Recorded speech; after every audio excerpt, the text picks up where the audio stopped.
Welcome to Ideas Faculty Talks. We are running 9 minutes behind just because there's a lot of students engaged with the various booths outside, and we're trying to get them in, but I think we've got everybody in. The volunteers are doing a great job pulling everyone in. My name is Masoud Khresh. I'm a professor of biomedical engineering. I'm welcoming you today to our faculty talks. So basically we have a session on ideas where we bring an exciting lineup of speakers who's ready to share their expertise, their insights on a range of topics. Throughout the session, we will delve into thought-provoking ideas, maybe even personal stories, some groundbreaking research. So sit back, relax, and prepare to be inspired by the individuals giving the talks. I'm going to give you just a quick preview of what you're about to see. Our speakers will talk about AI. We'll talk about sleep. We can talk a little bit about privacy. We'll talk about carbon capture. We'll also talk about power, not this kind of power, more like this kind of power. And we'll talk also about sustainable cities, and finally, last but not least, virtual reality. Our first speaker today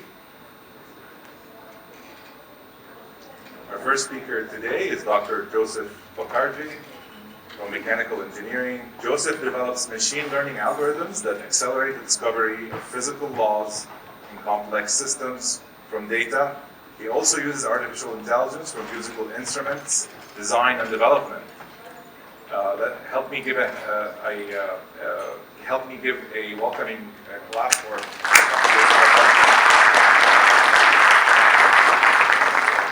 So the question that's fascinated me since I was a child is, what are the rules that animate our universe? And why are there rules in the first place?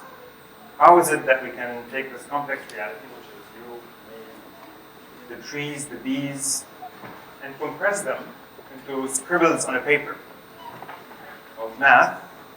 We can use those scribbles to predict the future and to build for the future.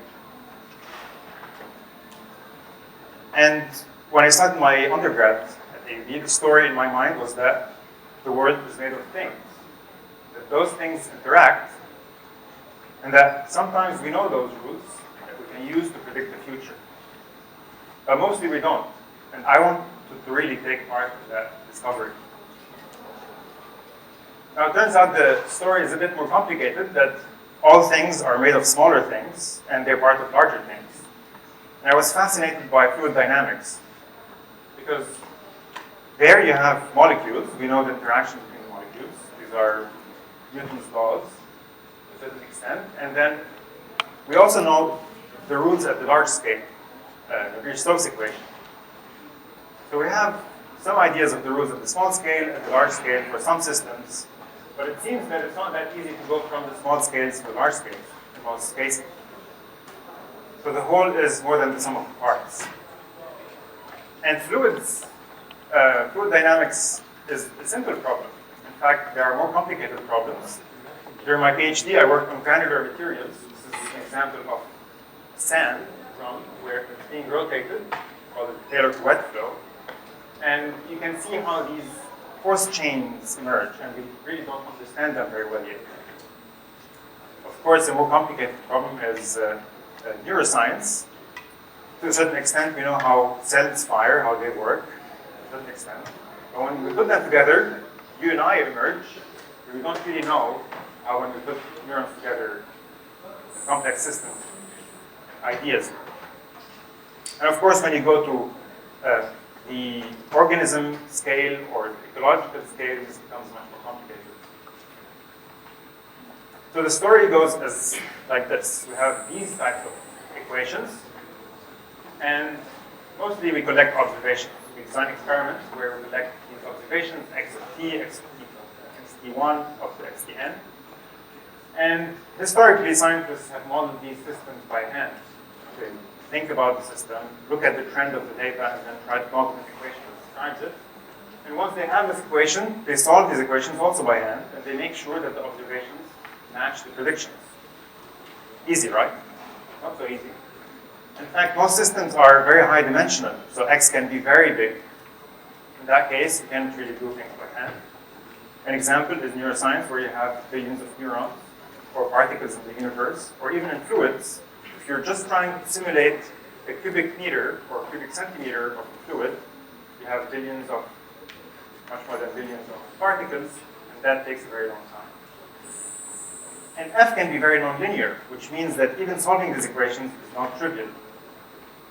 So when computers came along in the 50s, we started automating that process, taking these equations, coupling them together at different scales, different physics, and then solving them, making predictions. So research in the past 50 years, 60 years of engineering mostly focused on these types of methods that take you from the equations, first designing the equations that are relevant to a specific system, and then solving them, making sure that the predictions are match the observations.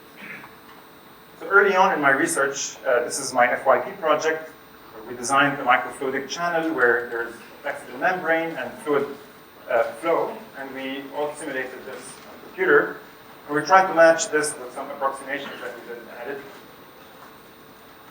Another more complex system is social dynamics coupled with some ecological system, here hydrological system. And you can imagine that the behavior of people will affect the environment, and the environment will affect the people back. So there's this complex feedback as well. So we developed social models and coupled them with existing hydrological models. And of course, these are all approximations. You always have to make some informed approximations. But all of that is only possible if you solve things numerically. On a more theoretical level, also worked on coupling particle scale with continuum scale models. This answers, in part, the original question I asked about how you bridge the scale from small to large. And I spent a lot of time on this problem of granular materials, where we know the interaction between the grains, but when we try to describe them as a continuum, we really don't have an equivalent, like in fluid dynamics, the Navier-Stokes equation. So how can we do that? How can we derive it? Turns out these questions are very hard. You get equations like these that are very hard to solve, and there are a lot of uncertainties in them. So as computers got faster in the past 10 to 20 years, it's become increasingly possible to go from the observations to the models themselves. So not only are we solving the equations by hand, but we're also discovering them. And this is where machine learning and AI come in. So we're solving these regression problems, finding the best F that matches this observation X, and finding the best X when we solve that matches the function F. So we go back to the original question, what is science? Because now that we're automating the process of scientific discovery, if we're asking, can we automate that process by including machines to take us from observations to models, back to observations, we have to ask deeper questions. What is it that we do when we do science? Can we implement that algorithmically in a computer? Or ultimately, can we build scientist machines? Now, there are a few projects I'll show you that I worked on during my PhD and during my postdoc I'm working on now. And these involve complicated, deep questions in both engineering and science. The first one is given time series data, that is in three-dimensional here, Z1, Z2, Z3. This is a system that's commonly used to analyze chaotic systems, climate models, etc. And what we're really measuring is not the whole system. In most cases, let's say in this room, we want to measure temperature. You cannot measure the temperature everywhere. You can only measure it at a few points. So we're always faced with partial measurements. So we're only measuring y, let's say y is Z1. And what we're interested in is to rediscover the whole system, or say something about the whole system at least. So I'll take you through a few technical details. In this case, we're given a time series, and we take a time window of 4 measurements. We sweep it through time, yt up to yt plus t tau, where tau is your time step. And we go from 4 measurements in 1D to 1 measurement in 4D. This is called the time delay embedding. And here the realization is that we can actually map this time series after the transformation to the original full-scale system with a function. There's a theorem that actually says that, but we don't know. The theorem doesn't tell you what that function is. The first thing someone tells you there's a nonlinear complicated mapping between two coordinate systems or two time series. Nowadays, the first thing you should think about is deep learning. Neural networks are really good at doing these types of function approximations. There's also another method that I worked on, which is finding equations given the time series. It's called the sparse identification of nonlinear dynamics. And here the complexity of the problem is trying to optimize for both these functions, this transformation along with this discovery of the equation. And what we do to actually develop these methods, we start with the system that we know, and then we measure only one of them, and we try to close the loop through an optimization process. So this is an example of how the training process happens, and you can see how this attractor slowly converges to a simpler equation, described by a simpler equation. This is constrained to impose on our algorithm, and it starts looking more and more like the original chaotic system. Another experiment we run is we take this video from YouTube called the Lorentz water wheel. So again, water wheel with buckets, we have holes at the bottom, and it rotates back and forth. It has certain dynamics. So we take that video as is, we compress it down into an angular velocity data, and then from that data we extract the dynamics as well. And we end up with an equation. The equation is not perfect, and it can be better. And in this case we have noise, so we actually need to improve our methods. A lot of research in these fields of computational methods, AI when applied to physical systems, are about robustness to noise. How can we improve these methods for them to become robust to noise? And to address my original concern, how do we bridge the scales? We start the project we did where we start with some random process. It's a PDE that describes a system, let's say particles. And then from that we generate multiple realizations. These are called Monte Carlo simulations. And from those realizations, we take that data and we, of course, grain it. We find basically the distribution of those particles. And this is the new data we have. We process from that data. And now from the distributions, we want to find equations. And again, we apply a similar technique, machine learning technique, which is sparse identification of differential equations. So my original question started with, what are the rules, and can we find them? And in my mind, it was all done by hand, and I wanted to take part in that. But the story that emerged 10 years later is a little different. It's true that we have a very high-dimensionally complex world, and that we're compressing it and quantifying it into data. Early scientists have done that with experiments. And then we compress that data further to get models. And then from those models, we try to use them to predict data that we haven't seen, and then project back to the future. Now, as computers become faster and more powerful, we do this prediction step using machines, computers, algorithmically, and as computers become even faster, also this step is becoming automated. And of course, with phones, measurement, we have a ton more data, so all of these boxes get bigger. And at the end of the day, if we can automate all these different arrows, the question is, can we automate this compression reconstruction process? And this is the question that people are concerned with now in the field of artificial intelligence when applied to physical systems. Now, answer, can we build scientist machines? Yes, to a certain extent, but there's still a lot of work to be done. This is where you come in. Now, you might think building scientist machines is not exciting enough, so I will include a sneak peek into my other project, which is building intelligent musical instruments. So this consists of a glove with sensors in it. Text sensors, pressure sensors, and a motion sensor. And in this case, wear the glove, and we play with the glove on a keyboard, and we try to match what the computer generates with what the human is playing. So after you train these gloves, you can use them to play on a table.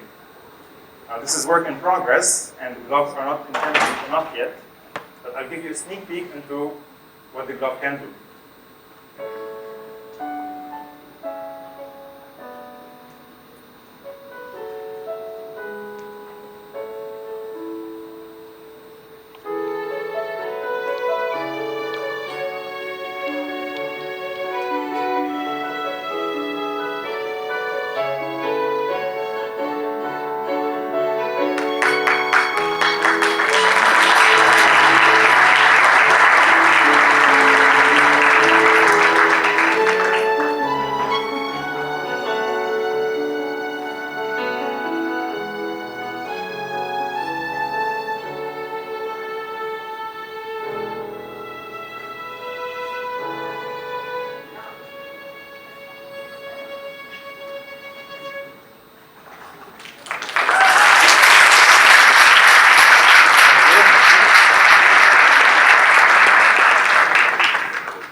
recommendations for the young people who want to pursue a research career, or any career, really. It's first, find your questions, pursue them wherever they take you.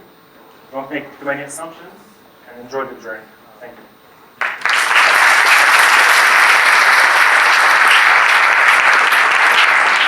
I also remind you that Dr. Bakarji is mentoring the teams in the AI Healthcare Hackathon, which the presentation will start at 1:30 at ELH. Just a few notes, please. Just in order to make sure that we ensure optimal listening experience for everyone else, I ask you, if it's possible, not to leave during the talks.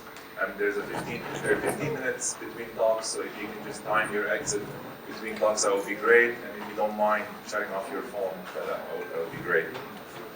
Snoring. Such a beautiful sound, right? Don't you love it? Sometimes I actually wonder, right? Why not at the beginning of my word or a Zajal piece? Don't say snore, snore, snore, rather than off, off, off. No? Don't you get the same feeling? No? Okay, let's turn it off. It is annoying, right? Snoring would have to be one of the most annoying noises that you can be exposed to, right? Particularly if you're trying to sleep in the middle of the night and the person next to you is roaring away. Silent thing to snore. Indeed, right? But look, while snoring can be considered as a source of noise pollution in general, it can indicate something a lot more sinister to the snorer themselves. And that's obstructive sleep apnea, or OSA. So what is OSA? Well, it's essentially characterized by repeated episodes of upper airway collapse during sleep. So the upper airway is that throat region, we have your tongue, soft palate, all the muscles and tissues around it. They close up during the night as the muscles relax, no more air in, no more air out. So probably the first thing you're going to think, well, yes, I'm not getting any oxygen in, so that's one of the first effects. You're going to have a decrease in the oxygen levels in your blood, which isn't good. But probably even worse than that in the short term, you're going to have a build-up of carbon dioxide which you can't get out. That's actually more poisonous. And the brain doesn't like this. After a certain time, we're going to get to a threshold where we have what is known as a cortical arousal, or a brief brain awakening, where the brain wakes up for a shallower level of sleep, unbeknownst to the sufferer, mind you, stimulates the muscles for the airway to open so that breathing can resume. Okay? Now, they do save your life, probably, but they are fragmenting your sleep. More important. Okay, so OSA severity is based on the number of these obstructive events per hour of sleep. So you put things in perspective for you. So 60 events per hour. If I say each event is 10 seconds each, that means I'm spending about 10 minutes per hour with no airflow. Doesn't sound too good. And you can just think that these events can get up to 120, 130 per hour and last more than 90 seconds. I've seen several times before. So, well, what's OSA physically look like? So here's a chap who's come in overnight for a sleep study in a clinic or the hospital. He's connected to sensors from head to toe, measuring brainwave activity, eye movement, breathing, and also breathing effort. You can see these bands. Let's see what happens to him during an apnea. At the moment, he's just breathing normally. I think it's working. Yes. And he's just obstructed there. Let's get the volume up a little bit. So the obstructions happen because you can tell there's a paradoxical movement between the chest and abdomen. Right? He's trying to breathe against his closed airway. You can see they're getting stronger and stronger. Come on, mate, you can breathe, you can breathe. Not working. Airway is closed until eventually he gets to his threshold level. Arousal, snore, snore, snore, breathe, breathe, breathe. I'm going to try and get that CO2 out, bringing back the oxygen. So he'll eventually stabilize and the process will repeat itself again and again. Okay. Let's go through some facts about OSA. Firstly, it's extremely highly prevalent in the general population. 9 to 38% of people have it. 80 to 90% of those with OSA don't actually know they have it, so it's grossly underdiagnosed. And up to 50% of those diagnosed still remain untreated. Heavy stats, what you're probably going to ask yourself, well, why should we care? For what? Well, it is the consequences that this disorder causes. So in the short term, A lot of those with OSA are kind of sleepy during the day. They can't concentrate properly, they can't think properly, they tend to make mistakes, and yes, this leads to car and industrial accidents. But in the long term, the consequences of OSA can become a lot more severe, and there's a whole list of them. So OSA in particular is related to high blood pressure, heart attacks, stroke, diabetes, depression, dementia, Alzheimer's disease, certain cancers, and as you can imagine, overall increased risk of mortality. So we should care about it a little bit, right? But that's not enough. It's super expensive. So the US predicted that in 2015, OSA cost its economy nearly $150 billion. That's in terms of lost productivity, accidents, and also these comorbid diseases that I spoke about earlier. So heavy on the heart and also on the pocket, right? Okay. So there are treatments, luckily. Okay, the main option is CPAP, or continuous positive airway pressure, where someone wears a mask on their nose or nose and face, which is connected to essentially a sophisticated blower to insert a pressure into their airway, to open it up and keep it open throughout the night so you can breathe normally. Relatively simple device and nearly 100% effective. Okay, keep that in mind. So there are also other options. One of them is mandibular advancement, which is essentially something you wear in your mouth, pulls the lower jaw forward, opens the airway up. Only 50% effective. Just remember that figure. Hypoglossal nerve stimulation is another one. So this is like a pacemaker type device, gets implanted, innervates the hypoglossal nerve, which stimulates the hypoglossal nerve, which innervates the tongue muscle, which is the major muscle of the airway. Contract, open, great. It only works about 25 to 50% of people. And there are many others, including surgeries where you chop the soft palate, inject something into the tongue, move the hyoid bone around, which we'll talk about a bit later, but highly variable success rates. Now, you're probably now thinking, Jason just told us CPAP's nearly 100% effective. But what's the issue? You want to answer? What's the issue? What do you think? It's annoying, yeah, it's uncomfortable. Not everyone likes to have pressure blown into their face throughout the night, okay? So, and let's face it, CPAP ain't that sexy, right? And look, you might laugh at that, but I've had many patients tell me that before, so it's usually an excuse not to wear it. So what are we going to do about it? What's the solution? It's us, hopefully in part anyway, so yay. So, I head up the Sleep and Upper Airway Research Group, otherwise known as SWAG, in the Biomedical Engineering Program at MSFEA. So we're a tightly knit team of individuals coming from a variety of backgrounds, whether it be biomedical engineering, mechanical, electrical engineering, also neuroscience, medicine, and orthodontics. So it's a complex problem requiring a multidisciplinary mindset and skill set. Now, our approach, I think, how we're approaching it is on several fronts. So firstly, we want to work out why obstructive sleep apnea occurs. Why does the upper airway collapse? Now, there are several reasons why this occurs, and the majority come down to three things. So it's the factors between anatomy, physiology, and biomechanics. And they differ between different individuals, which is part of the complexity. So we want to find out more about this. The second thing is diagnosis. So we want to simplify the diagnostic process, get more people diagnosed with this disorder, but also we want to work out exactly what's going on from these signals that we require, not just obstructions, what is causing it, which will help us tailor treatments, which brings me to my third front. So we're really into investigating the mechanisms of current therapies that are being used, because we actually don't know how they particularly work and why they don't work in everyone. Okay? Can we predict who they work on based on their mechanisms? It's a big one. Can we enhance their efficacy by doing something else? And of course, we want to develop new treatments as well. So the way we're approaching it, I think, is rather well-rounded. So we use animal studies, computational modeling studies, and human studies. So our animal studies are an anesthetized rabbit model, where we perform quite invasive and very highly controlled experiments to get into the bottom of this issue.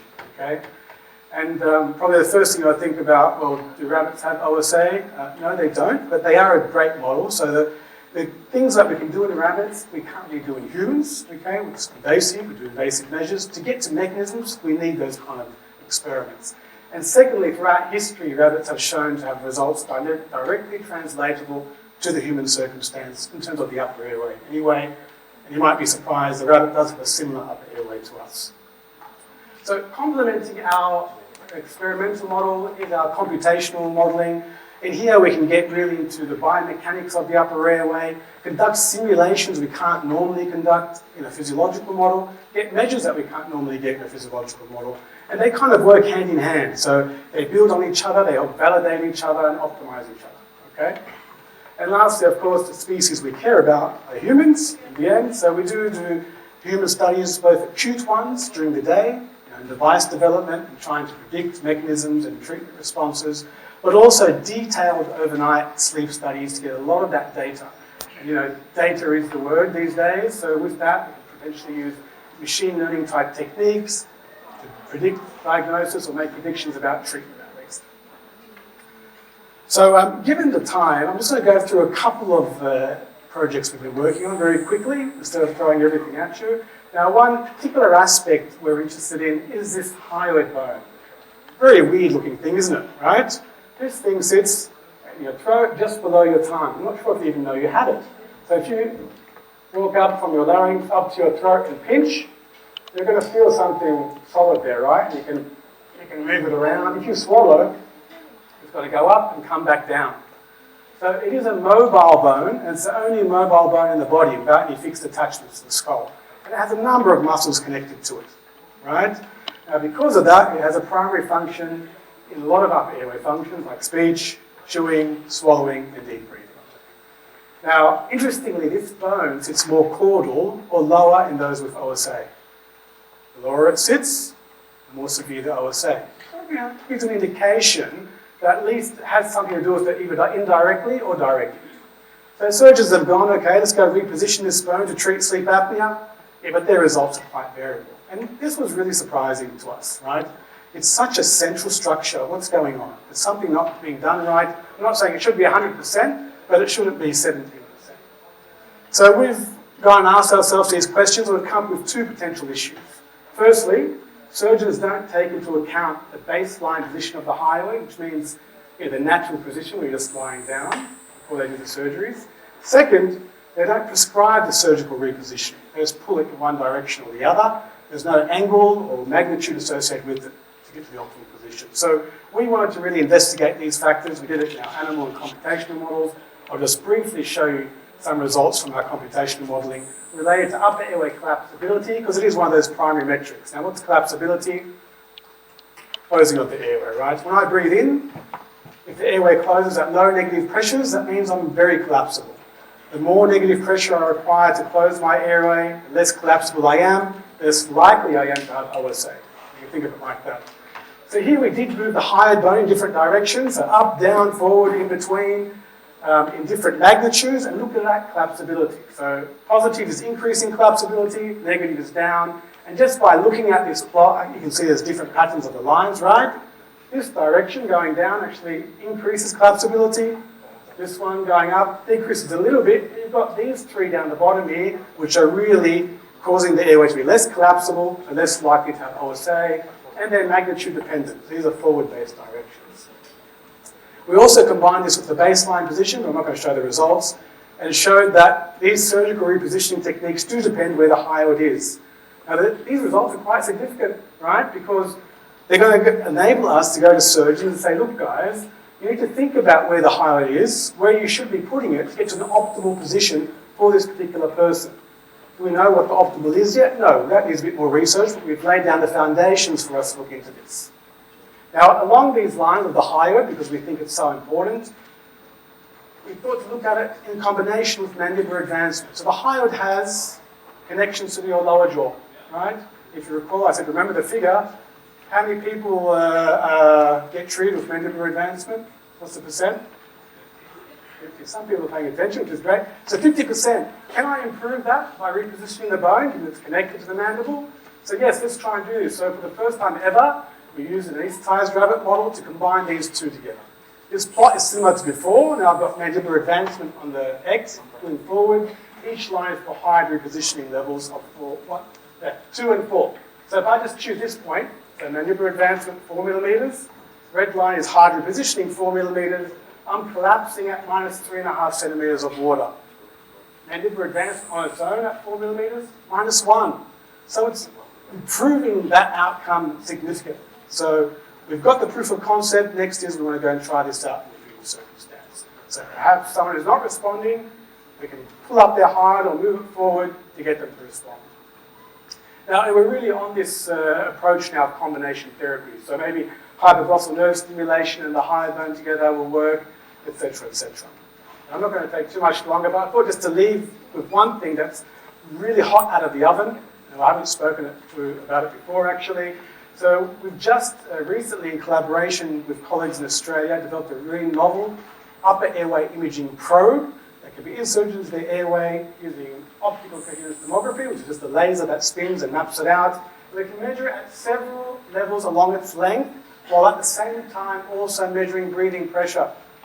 This is great because what can we do now is just put this in, and I mean the idea is the patient comes into the clinic, the doctor comes, inserts this probe into their airway, perhaps under drug-induced sleep or awake, does certain maneuvers, and potentially we could diagnose, I would say, but more so where I see it's being used, well, look, mate, your airway changes this way at this level, and your pressure is like this, the correlation, hypoglossal nerve stimulation for you. Right? So exciting times ahead, I think, for this. This device is coming to us, AUB, and we're collaborating with AUB-MC to undertake these studies hopefully later in the year. So look, I guess I hope I've convinced you that OSA is a major health issue and we shouldn't be ignoring it. So if you do see someone falling asleep during the day or snoring at night, do convince them to get checked out.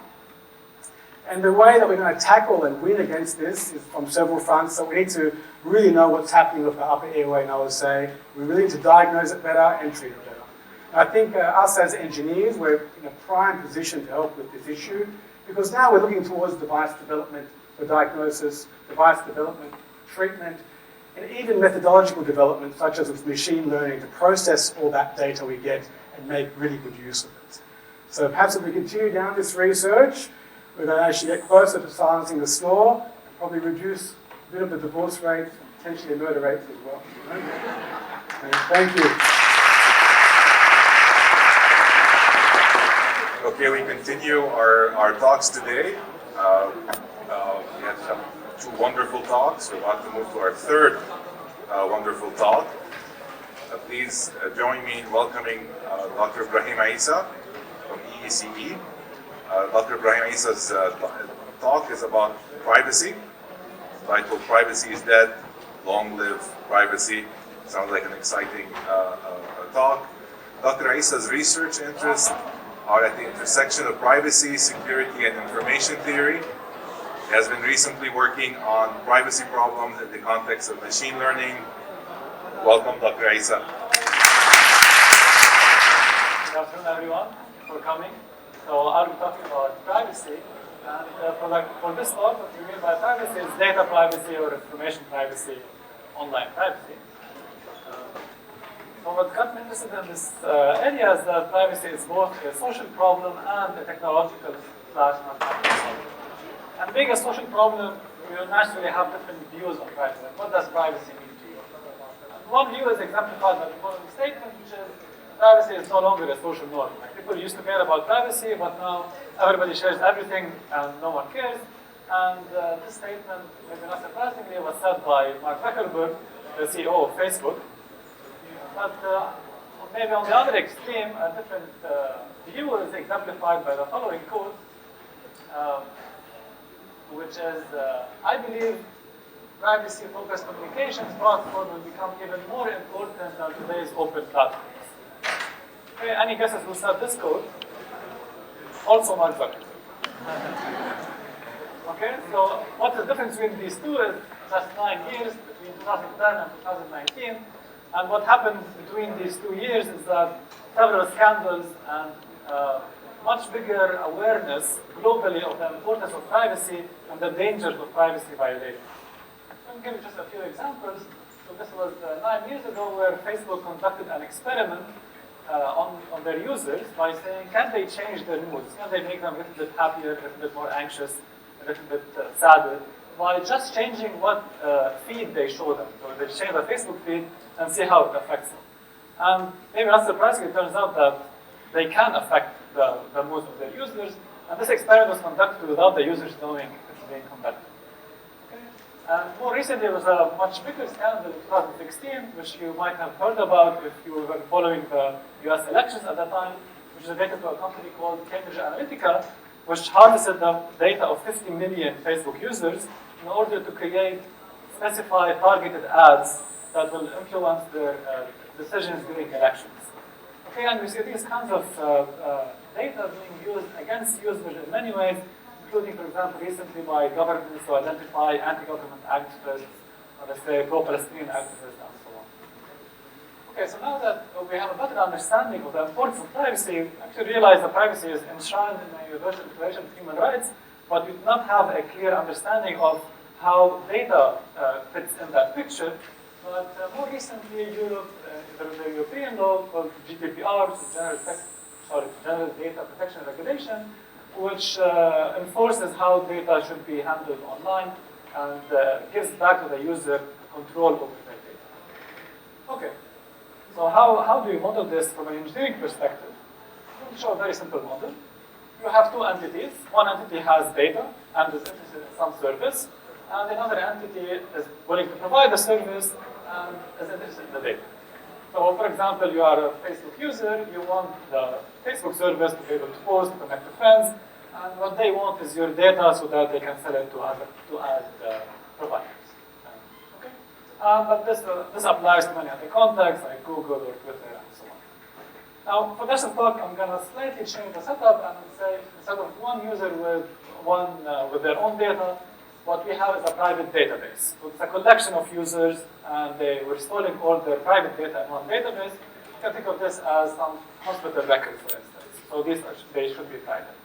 But at the same time, hospital records are very important for medical research. We don't want to hide them. People need to investigate these records. They want to study correlations. Are certain medications useful, or so on. So how can we do this? How can we make this data available for research, but at the same time not violate the privacy of the users? If you're like me and maybe most others, at first glance, this looks like a trivial problem.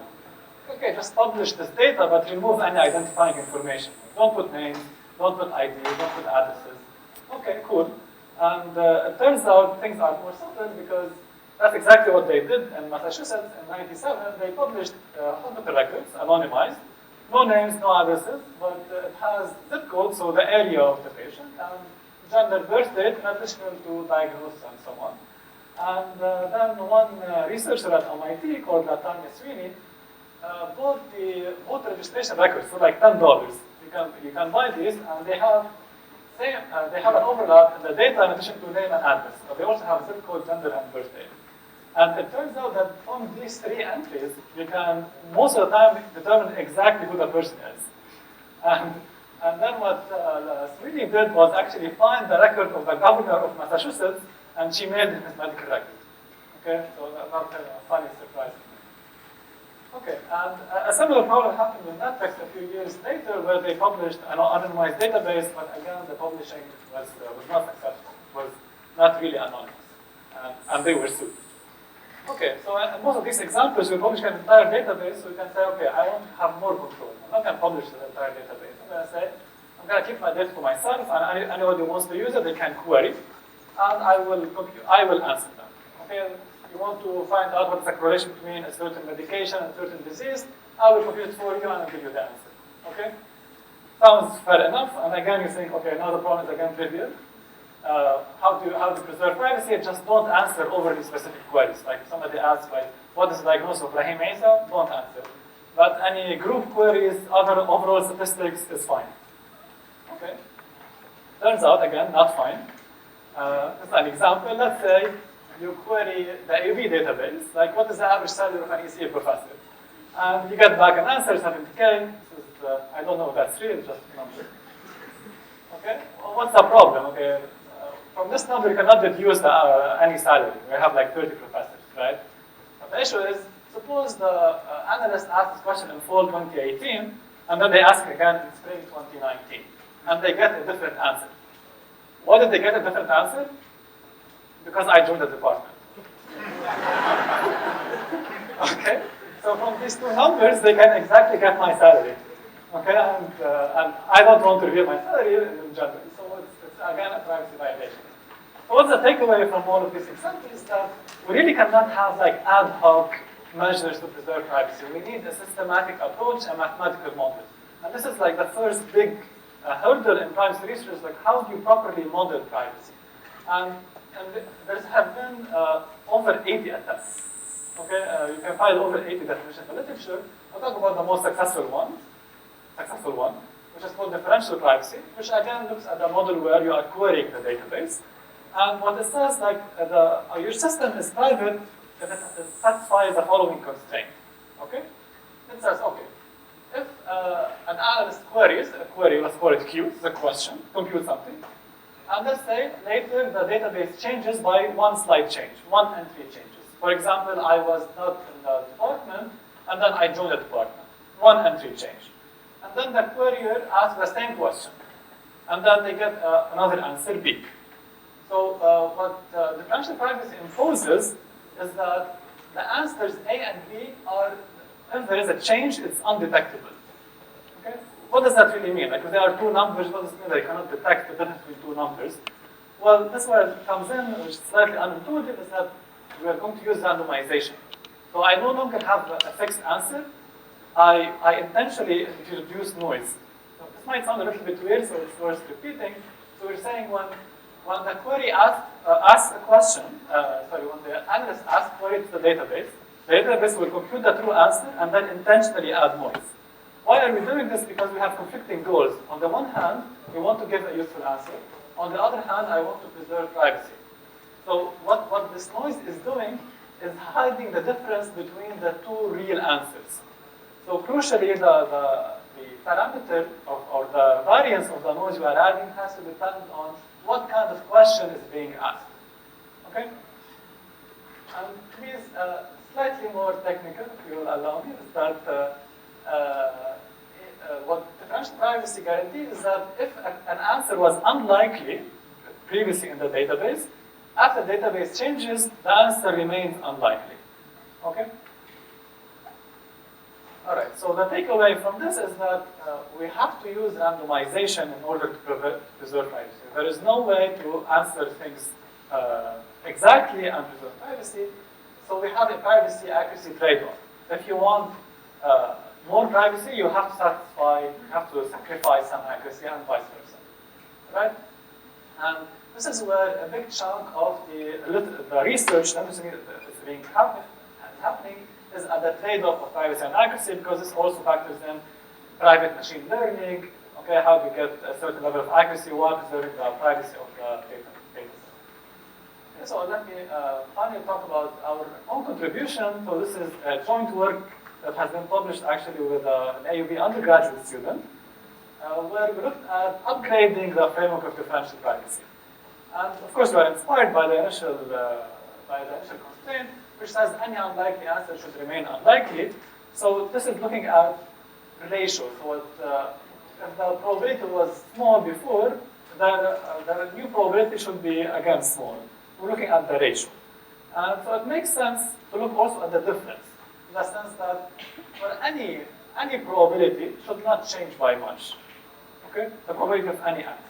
So you can think of this as, this is looking at a relative change of the likelihood of answering, and this is looking at the absolute change. Okay, so and we argue that we can control both. Okay, and we're not saying controlling the absolute change is better. We're saying you can control both at the same time, and this will give you a richer profile of privacy, and will allow you a better study of the privacy utility framework. And that's it for me. Thank you.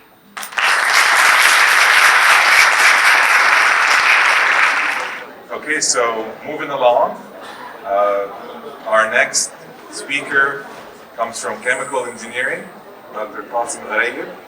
The title of his talk is Carbon Capture, Paving the Way to Net Zero. Dr. Gharaib has a long career in the oil and gas industry, as well as both in the field and in the R&D centers. And now he's active in two main axes of research: the use of AI for optimization towards minimizing emission in the oil and gas industry, in carbon capture, usage, and storage. Please join me in welcome Dr. Ray to the stage. You will be wondering how oil and gas man is standing here talking about CCUS. I think the answer is comes from Abu Nawas. دعنك لومي فإن لوم إغراء وداومي بالتي كانت يداء. Actually, a big part of the answer comes from oil and gas companies, to be honest. The experience, long experience in drilling and sequestrating or producing, so the big answer comes from that angle, actually. And the story it's a bit sad, actually. It's not very funny. There is a consensus that the increase in temperature from pre-industrial age is proportional, actually, or correlates very well with the cumulative CO2 emitted worldwide. And that has drastic impact on the livelihood of billions of people today, and most importantly, tomorrow, actually. It comes back, actually, we can track to 1912, the human awareness about, and I can blame Jason here because this paper comes from Australia in 1912 and it did not inform us. We talked about the impact of anthropogenic human factors, actually, on CO2 emissions and global warming, but we did not do anything at that time, obviously. It was just only a small piece in a small newspaper back there.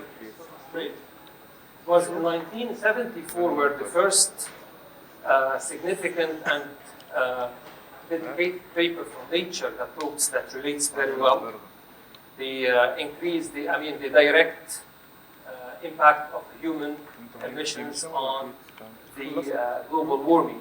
But yet we did not do anything at that time.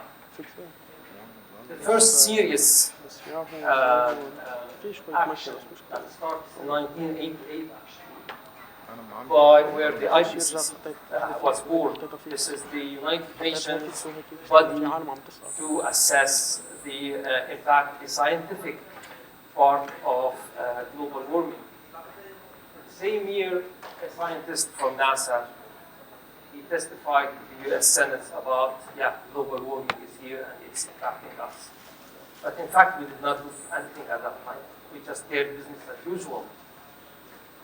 The first serious action was taken in the Kyoto Protocol in 1997, and it took 7-8 years actually for the recommendations from Kyoto to start taking place.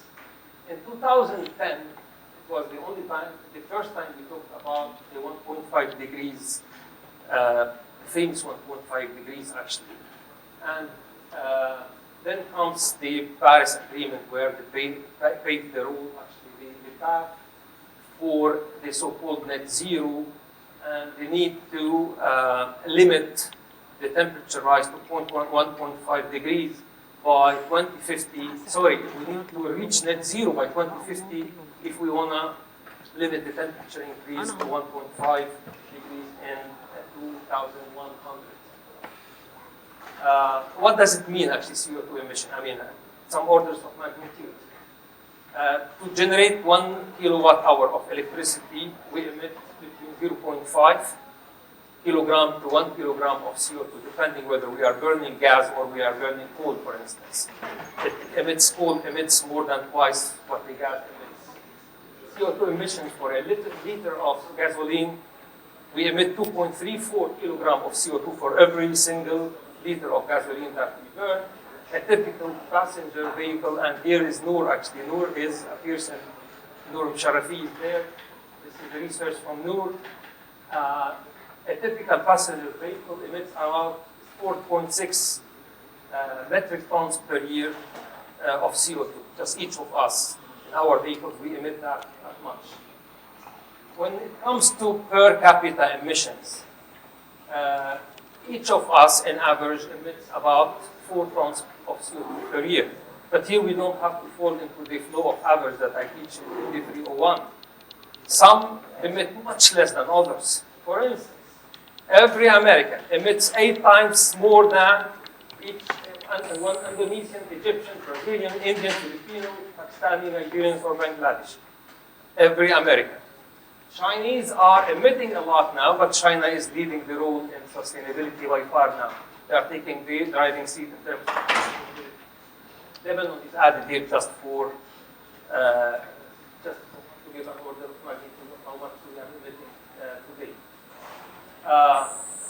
Everything comes back to burning fossil fuel. Today we are producing around 37.6 billion barrels of oil per year, around 4 trillion cubic meter of gas per year we are producing and burning, and 8.5 billion tons of coal per year.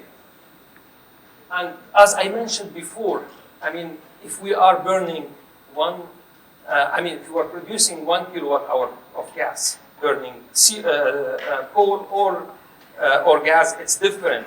Gas emits much less than coal in this regard. This is why, for instance, if we look at the emissions in the United States, they are decreasing not because they are becoming more sustainable.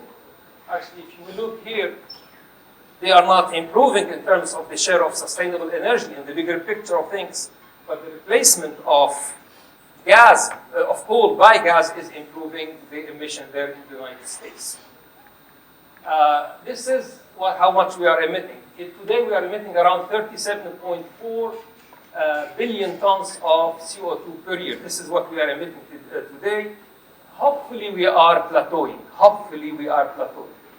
But we cannot keep the same trend because this is what so-called scenarios here. To reach a net zero emission refers to a state which we balance between what we are emitting and what we are removing from the atmosphere. If we continue business as usual as today, in 2050 we will be emitting around 30 gigatons of CO2 per year, and we will be reaching 2.54 degrees increase in terms of global Earth temperature in 2100. The net zero scenario here we see in green here, we will be reach 1.4. But this net zero scenario, to reach it, it requires a lot of food. What do I mean by that? Reducing the fossil fuel emissions means reducing fossil fuel demand. We cannot really rely on people awareness. It's only we need to increase the production of sustainable energy, and we need to reduce the reliance on fossil fuel. Today, for instance, when we talked about CCUS, and I'm going to introduce CCUS, we are spending $4 billion on CCUS today. We need to spend around $100 billion in the net zero scenario. If we do not reduce the reliance on oil and gas, we need to spend around $3.5 trillion per year if we want to theoretically sequestrate every single kilogram of CO2 we are producing. If we don't drastically decline the reliance on oil and gas. Decline, what does it mean? We need to produce 4 times less by 2050 in terms of oil and gas, and we need to consume 4 times less oil and gas if we want to reach the net zero. What does it mean? We need nearly to stop investing in oil and gas. We need to be satisfied with the existing and planned project. Is it going to materialize? A lot of politics here. Major political games here. We can speak like hours and hours. You need to be attending the CCUS course, actually, when we talk about and discuss the impact of politics in reaching these settings. Now, what's CCUS? In CCUS, we capture carbon from the source, and we just using different technologies. We dehydrate it, we separate it, we dehydrate it, we compress it, we transport it, and we inject it in the subsurface, in the geological layers, hopefully to stay there forever and to get rid of it. That has a lot of challenges, actually. And why do we need it? You may say we can just get rid of using fossil fuel.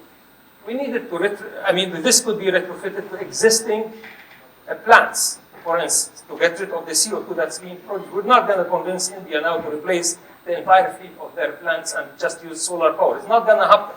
We can mitigate that through retrofitting existing plants with CCUS. Blue hydrogen, everybody has heard of blue hydrogen. This is where we produce hydrogen from methane and we sequestrate the CO2 that we are producing. They're hard to abate industries like cement, like the heavy industry, steel. We cannot just get rid of producing CO2 in this industry, and hence we need to get rid of the CO2 that we are producing. And there is the direct air capturing, which we directly capture CO2 from air and just sequestrate it. The game is not an easy game, and CO2 is not a magic solution. I don't know, everybody has followed potentially the COP28 in Dubai. The single most important recommendation in that big meeting was we need to triple renewable capacity and double energy intensity by 2030 to reach to a net zero, otherwise we will not reach there.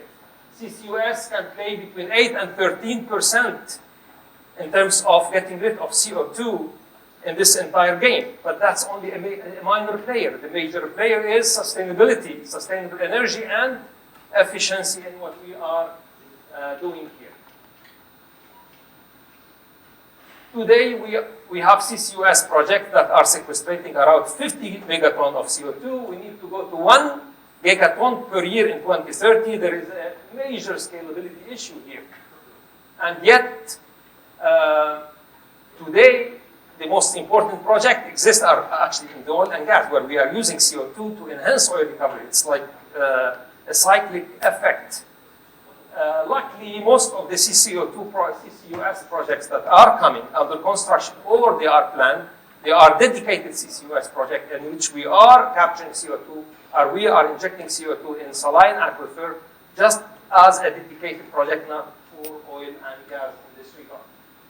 Hopefully, if we honor all of these projects, and it's unlikely we can reach to sequestrating around 1 gigaton of CO2 per year by 2030. This is a very tough challenge, actually, given the pace at which things are going. The most important issue is cost. These are cost projects, as I teach my students. Cost projects are very tough to handle. We don't earn money by sequestrating CO2. These are basically now based on government support, government incentives here actually. Here there is an economic viability, this is the hurdle, and if I have $1 as a government to spend, should I invest it in sustainable energy or sequestrating CO2? This is a big global optimization problem that governments are facing. Nevertheless, we are spending a lot of money now. They're spending billions of dollars to boost the R&D sector with regard to CCUS, very importantly to drive the cost down. Because at these given costs, we cannot. Today, there is a consensus that we can swallow a $40 per ton of CO2 sequestrated, it's fine. But nothing comes to 40. I mean, the only sector that comes to $40 per ton is the natural gas processing sector, because we get nearly just ready CO2 to be sequestrated. Other than that, it costs much more than that. Conclusions. We cannot rely on people's awareness to displace fossil fuel or sustainable energy. It's only through playing on reducing cost. Only through reducing cost. The economic incentive is the only incentive that will drive people from using fossil fuel to sustainable energy. And this is where comes the role of research, is working on new technology that can drive the price down.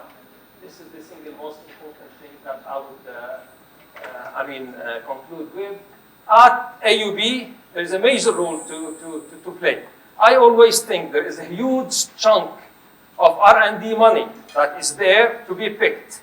What should be AUB's or MSFEA's share of that R&D money with regard to sustainability in general and with regard to CCUS projects? This is the single most important thing at AUB now, especially actually at the Chemical Engineering and Advanced Energy Department. We are doing a lot of things related to CCUS. We are working on capturing. Professor Aziz is here on sequestration, storage. Professor Ma'louf and myself were working on that, and we are teaching a very important course actually that goes from sustainability in general and narrows down to CCUS, which is the Gen 632. We just started this year at UNI. This is my team that works on CCUS Elsie, Noor is with us here, and Eli have graduated at different times. They are working in different places. Muhammad, Hussein, and Rasha are ongoing students, 2 PhD students and 1 master student. I'm going to stop here. Thanks a lot. Thank you, Dr. Ghaib. I think this was a very informative talk. Gave us a little bit more, a lot to think about actually when it comes to protecting our planet and improving our CO2 capture. It's good to see some numbers and some solid ideas. A lot to think about, especially if you're an American, right? The high numbers. I think he meant Americans that live in the States. Cool.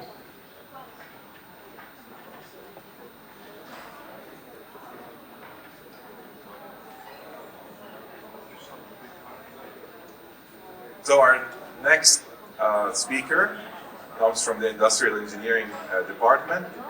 Dr. Majd Alek is an assistant professor, and he is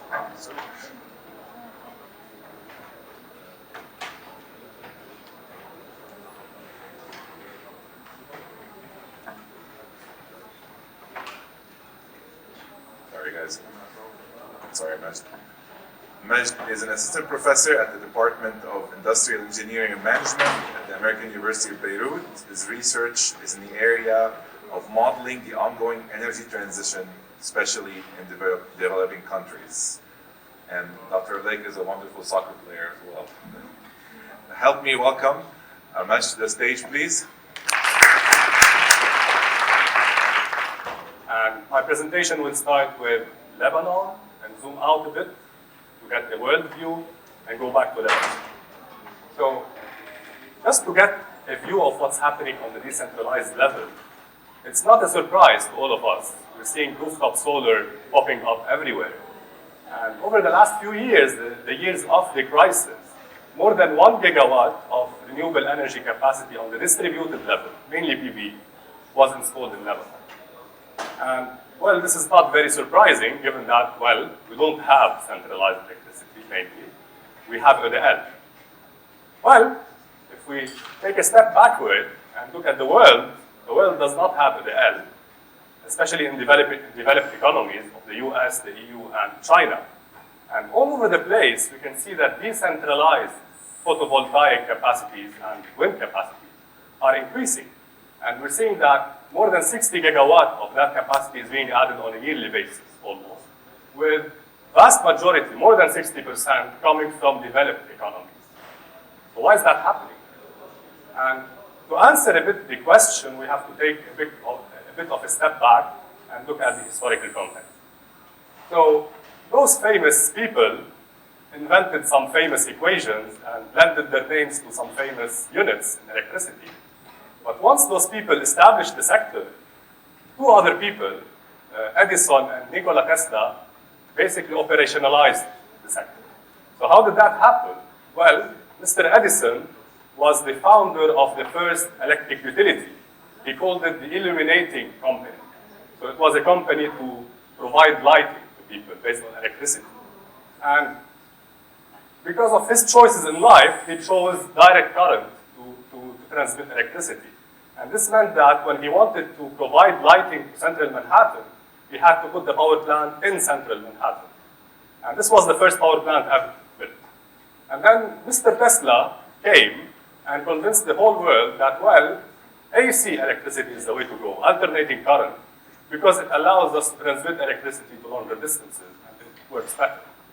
So once those people put the sector in operation, we had this flow of operation. We had the generators on one side, so they produce electricity, and we had the customers on the other side of the equation that consume electricity. And this separation was always maintained for more than 100 years. And why is that? Well, because generators have been always large.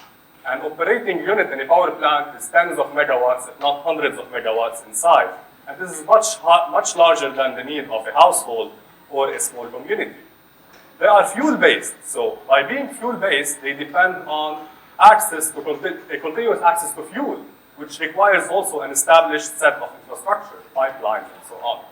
And they are much more efficient than anything smaller that could be built at a smaller scale. So this maintained the economic viability of centralizing generation.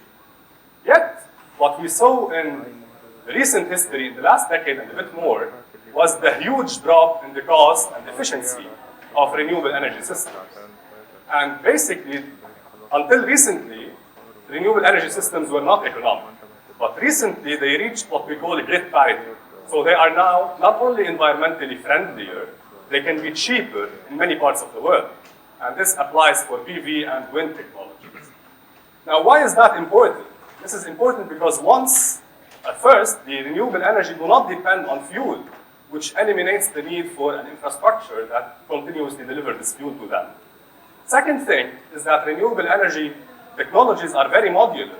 So building a centralized solar farm is composed of small PV panels that can be installed at the rooftop.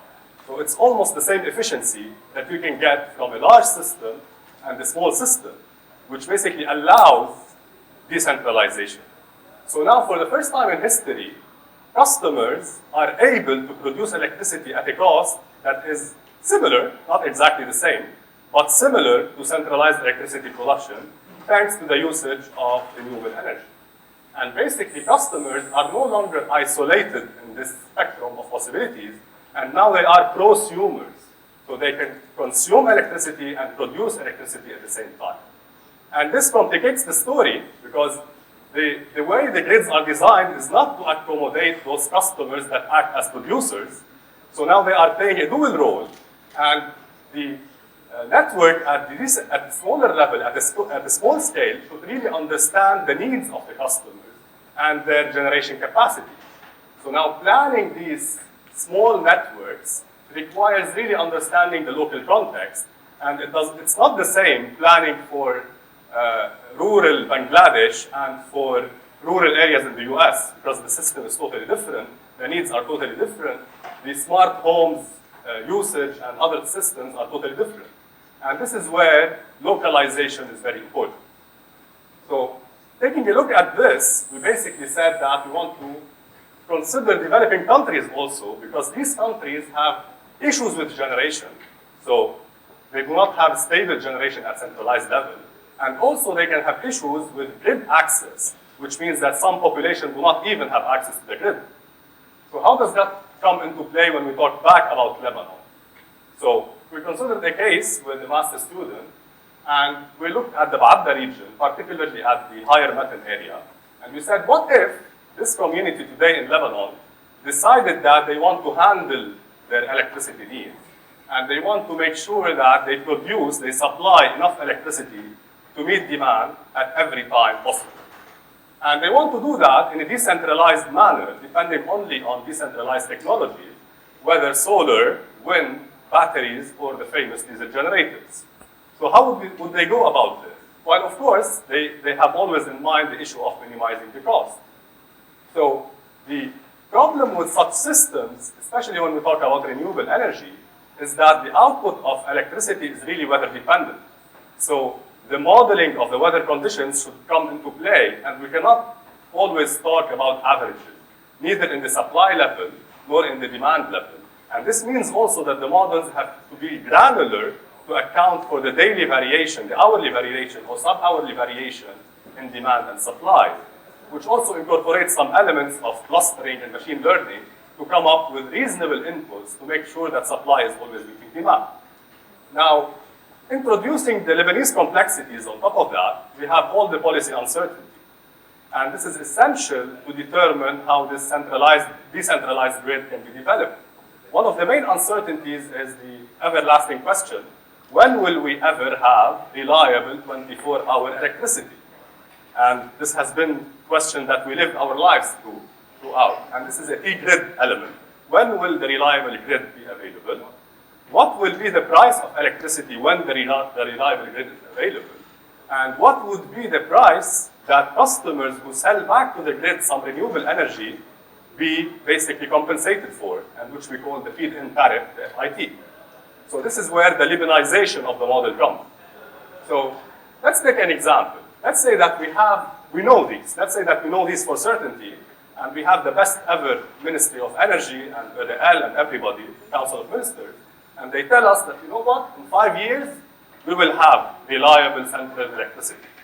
And the price of electricity will be 15 cents per kilowatt hour, the feed-in price will be 8 cents per kilowatt hour. And this community in higher metal area wants to plan decentralized system. So what do?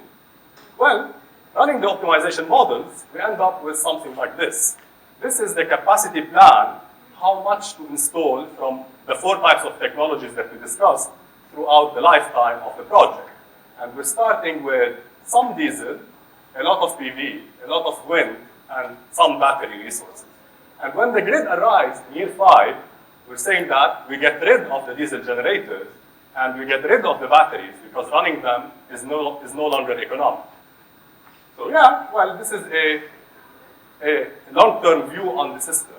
Let's take a deep dive on one particular day. Let's say this is day 5 in year 3, and we're basically looking at the demand and supply and how they are matching. So the black line is the demand, and we're seeing how much energy is produced from every source so that supply is meeting the demand.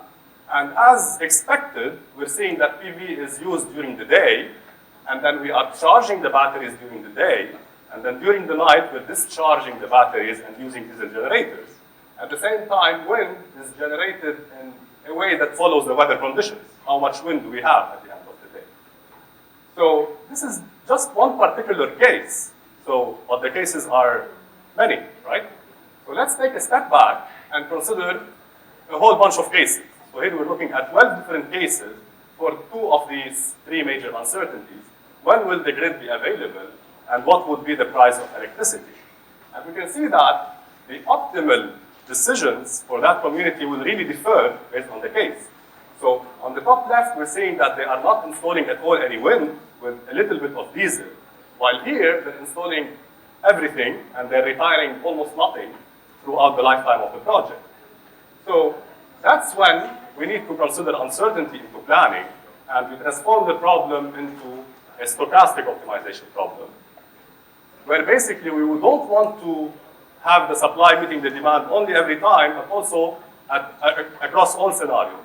So what is the capacity plan that makes supply equal demand for every single scenario under consideration at the lowest possible cost? And we end up with something like this, which is kind of a mixture of everything to the right.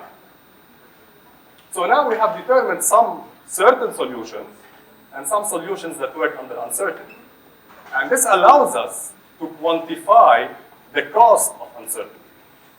So basically, we can look at the cost of every scenario when we are planning it in certainty, and the cost of every scenario when we are planning it under uncertainty.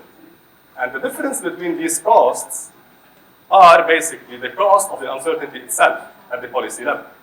And we can see, looking at the data here, that just at a small scale of these few villages, it can cost us up to $25 million more just because we don't know what will happen, just because the policy is not clearly set. And it can go lower also. So basically, this tells us that the stochastic model is helping us reduce the effect of uncertainty, yet we're still paying for the cost of the policy uncertainty. So this is just a brief example of how we have to tailor our models to the local context at the decentralized level. So we started with decentralized electricity and said that, well, it is here to grow, especially that sustainability is here to grow, and the role of electricity in the global energy mix is here to grow with all the trends nowadays. It's very promising for developing countries. Why? Because we have basically dysfunctional centralized planning and dysfunctional centralized utilities. And finally, whenever we're doing decentralized electricity, we have to keep in mind the local context. So what about power? Well, decentralized electricity automatically means decentralized power, because now communities and citizens can handle their needs themselves. And this helps us with the democratization of the energy sector. Thank you.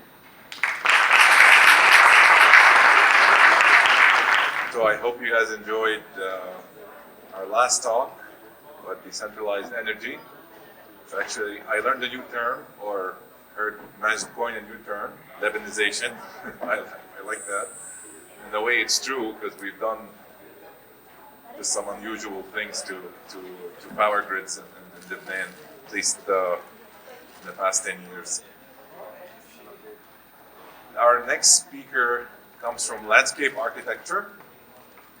Please help me welcome Dr. Beta Drexler to the stage. Her title of her talk is Are We Ready for Virtual Reality? Beta is a landscape architect who holds a PhD from Warsaw University of Life Sciences in Poland. Her research focuses on the intersection of landscape architecture, co-creation, technology, especially virtual reality. Please put your hands together.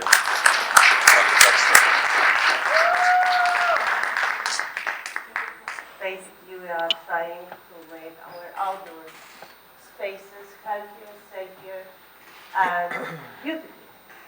And as a STEM profession, we are also combining science and design and technology. I would like to start going back in my background, how everything started with technology, combining design and technology. And actually, it started in the Netherlands when I did my master on visualization of the landscape and its role in the design process. And I was working with analog, I was working with digital tools. I was trying to figure it out where we should and when we should put effort to create sophisticated models, and where or when we should start to work only with sketches. And then it was in these medieval times of the 90s, the technology started to come to the picture, and I was so excited about technology. So I wanted to create a model. And I was in the Netherlands, so obviously I started with tulips. I didn't really think what I'm modeling because I was so attached to the tool itself. I was so fascinated with the fact that I can see plants growing and I can see animations and all of this. So of course I cannot have space only with tulips, so I said, okay, let's put some other models. Of course, the libraries were not so big like we have now, so I picked one plant that had very nice fan leaf. So yes, then I realized that without even noticing, I resulted with a park of the field with the fields of tulips and cannabis. So this was the start. Then I went to the professional field, and I started to work on creation. I started to work with local communities in Central America, in Guatemala, with Mayan communities. This is when my interest for co-creation and participation for the communities came to the picture. And when I came back to academia, I said, okay, I'm going to combine the technology, the design, and co-creation together. And I wanted to share with you some projects we worked on. The first one, we had a good time with Munir in Jabal Musa. We were working with engineering students and architecture students together on the abandoned pond in Jabal Musa Biosphère Reserve. And we wanted to check if we are going to work with the community, if we are going to work on physical model and virtual model, if it's going to work. So we set up two models. As you can see, they are very simple because we wanted to mimic the physical model. We wanted to have the same level of detail. So we set up two models and we conducted the workshops. First, we wanted to, of course, work with local community. We made a map of power. We identified all important stakeholders. Then, in the last minute, we were sad, but the head of association, no, you cannot do it. We don't really want people to tell us what they want. We don't want to have participation. Well, the workshop was already ready, set up, so we said, let's mimic it with people from AUB community. So we invited people with different background, different educational level, and we conducted the workshop. And the outcome was very interesting because, of course, it was much easier to do everything on the physical model. The communication came directly, people started to talk. But at the same time, we had some senior mayors that were imposing their ideas on the model, while in VR, everyone was equal. Because they were not able to see their faces and expressions. So, but the issue was that actually it was not intuitive enough. Our participants said they wished to have more time to play with the tool. So we said, okay, if the collaboration worked well, because when they get know the tool a bit, they started to play with the software, they started to put elements. So let's see if the same can happen remotely with another team that is somewhere else. Because in this case, as you can see, all people were in the same room. So we conducted another workshop. We joined a team from Warsaw, Poland, and we in Beirut. We had 50 participants, 20 online, so 20 participants went to the same scene, everyone with the headset. And of course, we had, at the beginning, we had a beautiful model. It was so complex that it didn't work at all. So we had to simplify our model. We had to remove all materials, even like complex elements like trees. They were still to have.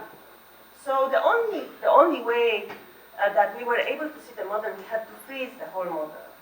So the team from Warsaw explained us the site. The site was in Warsaw. We were working on very specific project, and but everything was frozen.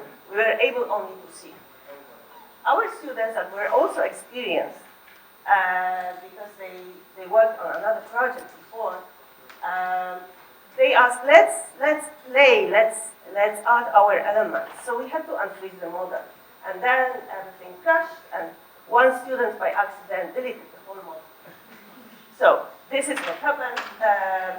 They still remind me about this. But it resulted that this collaboration was very engaging, and actually now we are talking about another course that we can do, and we can offer not like a workshop, but we can offer as a course, and we can collaborate remotely, not only in virtual reality, but other technologies as well.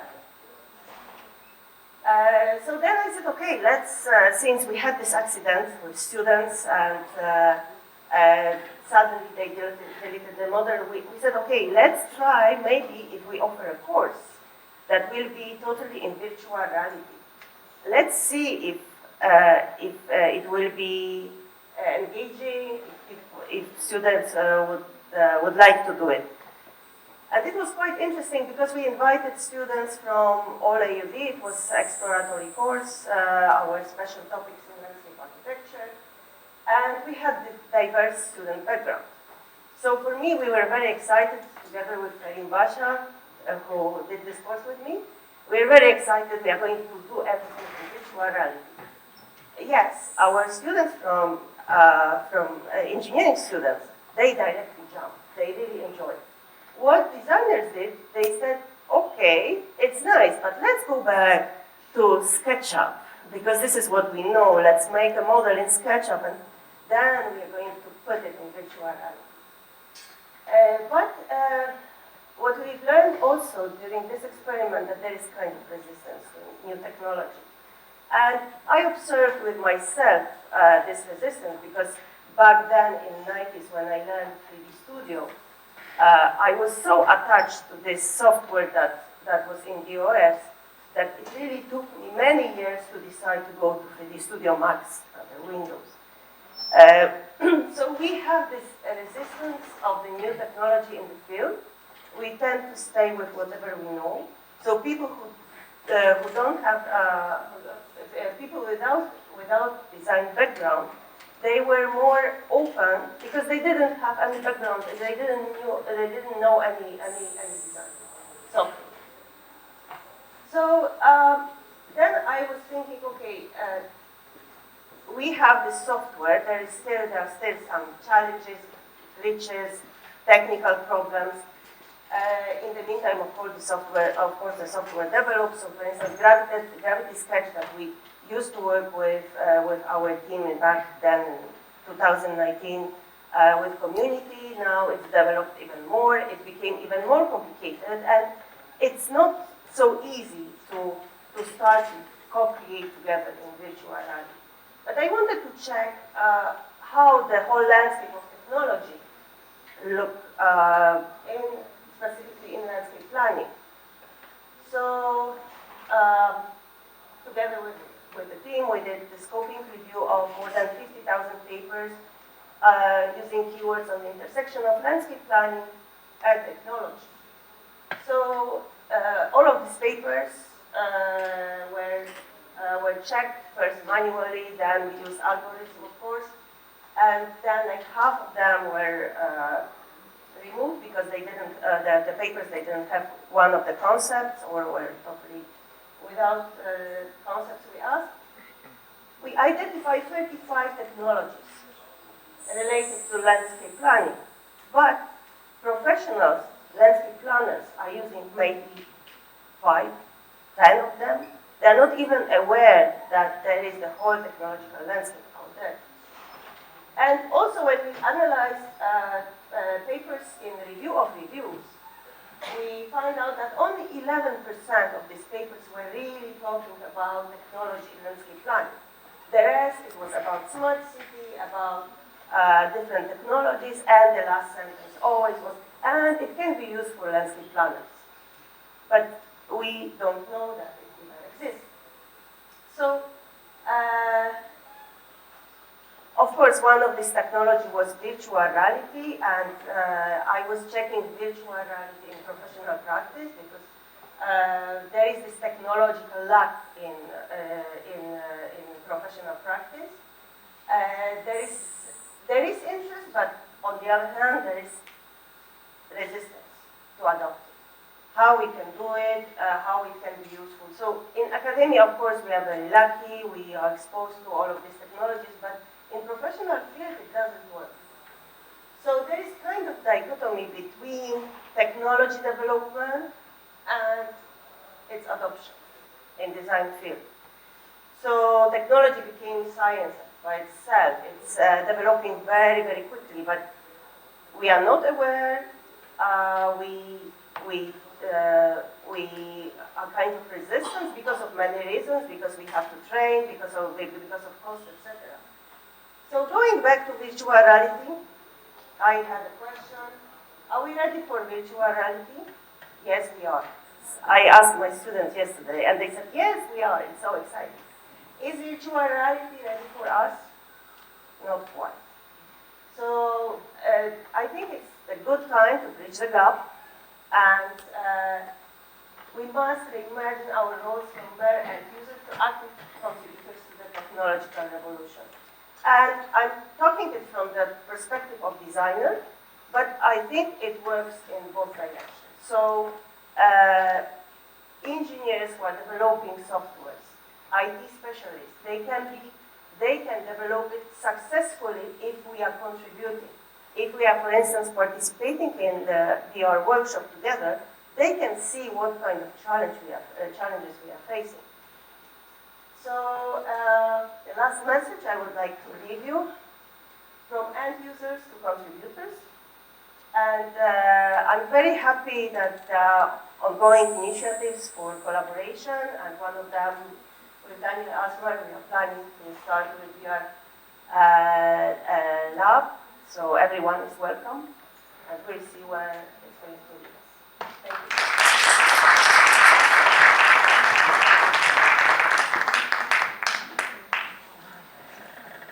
So last but not least, we have the final presentation by Professor Munir Mabsoud and Mr. Helmi Al-Khatib from the Department of Civil and Environmental Engineering. Professor Mabsoud is a professor in structural engineering, and Mr. Helmi, most of you know him. He was the former manager of the civil engineering labs and still quite involved with us.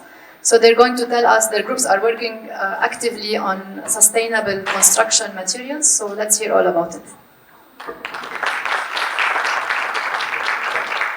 Hello, yes. كنت أدونيك حتى بس I feel like, okay, I'm very happy to be here and with those few who remain, some of you are now civil and others. Some faculty members from the department and from the lab are also here. I'm also just thinking, wondering whether this is our place, Helmi and I mean, we're like the veterans here. Everyone was like the younger generation that is doing things.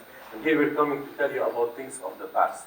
I'm not sure if it's the past, but it will be something earthy at least. What happened here is that, I don't know why Masoud decided to put next gen in generation, right? It's like we have Star Trek, next generation. I was wondering because we are those old veterans, I think it's not going to be an older generation. So I was going to ask him to remove it. But then we decided to put it this way because this is really what we're doing. We're not really making here a story of the highest technology. We have seen things and it was great. I'm very happy that I'm your apnea expert because I've been living apnea for 10 years, now 12 years actually. And without that machine that you showed, I wouldn't be surviving by now. I tell you, everyone who has who thinks you have apnea, you really need to check yourself. It's a very dangerous thing. And my life changed since I have put this machine. And it took me 6 months to get adapted to the machine. And then for just we are now the older generation, and we did live the times when we had 24 hours electricity. We did not, right? Okay. And then, whenever we had electricity cut, like once a year for half an hour, we celebrated. Because we used to put all these candles and have fun at home. These are good things that you need to remember. Right, just to go back to our, and again, I thank Helmi for being here because he's really the driver of all of that. And of course, when we said he's the former lab manager, he is actually still with us, the expert in everything we have done, and everything we have done in the lab has passed through him.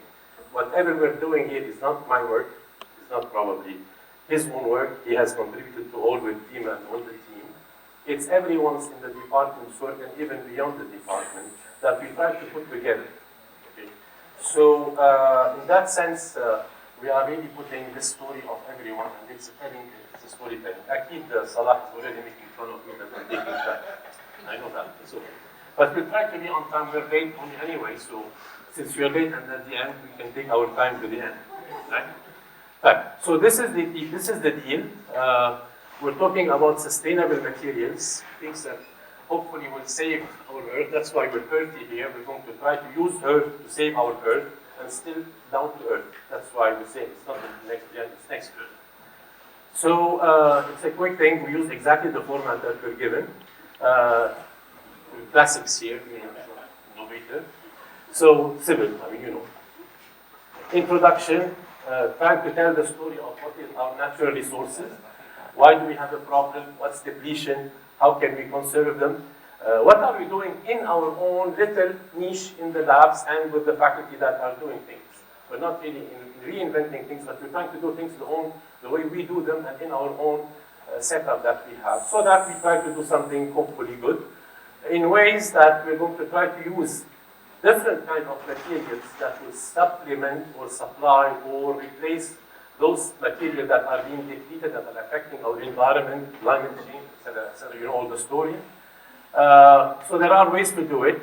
There are processes that we are trying to look into. And then, finally, what are things that we hope to do all together to put ourselves more like not sporadic efforts, but rather concert all our efforts with civil, with other departments, with other faculties, to try to reach to something that is better for our Earth. So that tells the story. It's an amazing site. It's Ain Dara. You know that there has been a battle in 1711 in Ain Dara. It was a famous battle between Qaysiyin with Yamaniyin, Shab and Kaza. And I think this is what they did then. It's still there. Actually, we did it now. They didn't do it in the back. So this is Angara, and this is amazing. It's a totally dilapidated site. Kassara, Kazan. You'd appreciate seeing at least this tree telling it, I'm still here, right? This one too, that one too. And this person observing this heavy damage. And by the way, this is now abandoned. They're no more there. They just did the job and left. They're looking for some other site now. I think there is a political issue that stopped it there also. So you can see a beautiful nature behind, and then all this dilapidation, and some trees starting to try to come up because those who left it were not asked to remedy it. I mean, at least this could have been another way. You use a quarry, a Sarah, then you have to do something after it, but not at that scale anyway. So we're trying here to say that we'd like to reduce the need for using these materials from earth, aggregate, sand, etc., in a way that we still can deliver our aims, which is really to do construction, because we have to do construction. We cannot avoid it, of course. So here, just to show, this is another case. This is a recent one. It's still active. This is still in use, and even the trees there are completely now sucked up by dust. You can see trucks going on. I think this is the Tower al-Bayda. I couldn't take it. We also have the idea of the cutting the trees, deforestation that is affecting everything. These are to be used maybe for construction or even for other uses. Eventually, we have so many things that are thrown that are affecting also the environment. Can we make use of these things, perhaps to try to reduce the, or recycle them to be used in construction or not? All of which is really affecting everything in terms of reaching the desertification also, because this is affecting the climate change, because of like the Amazon problem, the Greenland, everything is really, the climate change issue is now there with us. And of course, the deforestation and all what will lead to eventually the desertification is affecting us. And this is something that we need to deal with. We're not going to do something major here, but at least we're going to try to work on it. The problematics, again, the quarries that are abusing everything. Of course, they have to have regulations, but then, again, we know what regulations is here. It is degradation. Aggregates are being used sporadically and intensely. The deforestation, the landfills are doing pollution on site, in the air, the beaches, rivers, groundwater. Specifically, groundwater is being contaminated, and this is extremely dangerous because that's something that remains. And this is what we assume to be our reserve. But again, construction imposes that we do something. So how can we do it better? We're trying here to propose some things that we've been doing that can eventually sprang outside so that people can start adapting or adopting these methods. I will start here by a few things, and then we'll take the practical side that we've done in the lab. We're trying to think of using less of natural resources, reuse the same material that is being used, let's say crushing stones that we can reuse them to reduce waste, or certain sites that are being removed to use whatever material comes from elsewhere. Try to use more local material that is natural, rather than things that are there, things that are available, amply available, that can be recyclable also. And maybe use additives that we can also use from natural sources to enhance our concrete typically, so that we reduce aggregate in them, and we have been trying that. And we try to be more innovative here in our own labs to try to provide certain products that can be used in the industry. And interestingly, some of the industries are now contacting us to be taking advantage of such things. And this is a starting point that we are. I would like to start with this one because this has been a good experiment for the past few years. Again, many people have been there. This was initially proposed by Professor Aram Yeritzian. He was with us here from architecture and is very well connected with us. With civil work altogether. We started by assuming that why not revive some old traditions using materials that have been used in the past in history. This picture here is in Bhutan, in China.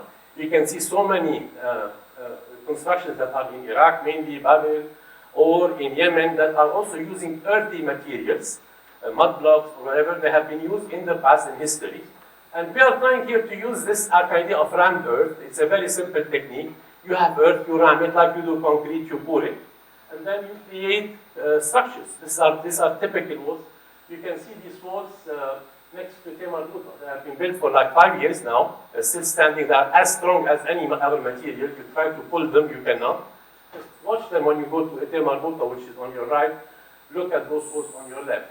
We tested them in Bekaa and in Beirut for 2 different arid and humid land. And again, when we do that, and we'll show the process, of course, we did some modeling, we did the testing, what is the best combination of sands and silts that will work well, so that this stands well. It's not something that you can just adopt. The idea is use your own soil.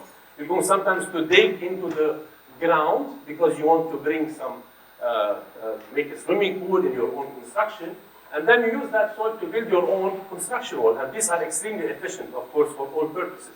Naturally, for thermal, for strength. And of course, you have to go through the typical process that we do for any material. Select the best combination, do the best testing that you can, and create whatever you do for all purposes of the construction material. Just to show that this is the process that follows really steps, we did all this in terms of how to do a best procedure for, let's say, form working. This is the team here in Bekaa. This is Eli who started the whole process of this experiment at AUB, with some FYP students also started with or before him. Again, it's a site that you use. You put some sand, you put some silt, and you put some water. This is from the site, from Bekaa, from Arik. And then this is at AUB. So you have to create a formula that works. But eventually, this is just for a wall now. And then once it's done, actually, we also tested its thermal behavior other than strength, because everything seems to be well.